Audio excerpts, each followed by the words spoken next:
Pinaiimbestigahan ng Senate Minority sa Committee of the Whole ang nangyaring barilan sa Senado noong nakaraang linggo. Ang detalye sa agenda report ni Hannah T. Blessing in disguise kung ituring ang mga nangyaring insidente sa Senado nitong nakaraang linggo. Nakita raw kasi ang problema sa seguridad sa premises nito, ayon kay Senator Erwin Tulfo. Unang nagpaputok si ngayoy suspended Senate Sergeant at Arms Mau Aplaska at sinabing inatake ang Senado ng umano'y mga tauhan ng NBI. Kung totoo yung sinasabi niya, plus ka na inatake tayo wala pa nga tayo nakita pero nagka-problema Problema para kay Tulfo ang hindi pag-secure sa mga senador na naipit sa isang silid habang nagkokokus sa gitna ng putukan. Vulnerable na raw ang pwesto ng mga senador at tila pinabayaan sila habang kasama ng commander on the ground na si Aplaska ang mga miyembro ng USAA na mangyari ang putukan. Kitang nasa gilid lang din umano at naghihintay ang mga marinong kasama ng USAA.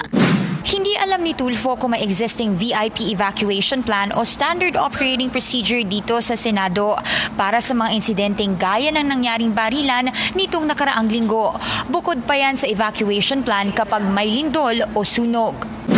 Ani Tulfo, paano na lang daw kung may totoong lumusob na sa Senado?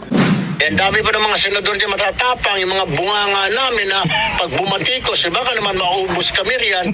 And at least, this time nakita namin na may loophole, pero may problema sa seguridad ng mga ng Senado mismo, sa loob mismo ng Senado. Paano kung meron nga talagang buang, dahil walang nakabantay, binuksan yung pinto ng mga senador, hinagisan sila ng granada, dinaubos sila lahat. Diyos ko po. Pagdating sa kung dapat bang maging accountable din si Senate President Alan Peter Cayetano, ani Tulfo, naiintindihan daw niyang kumukuha lang ito ng report mula kay Aplaska. Ito pang report ni Aplaska, parang exaggerating masyado na we're under attack, sir, we're under attack. Di siyempre, si Senator Cayetano, yun yung sinasabi niya sa media, we're under attack. Diba? Dahil yun ang report sa kanya.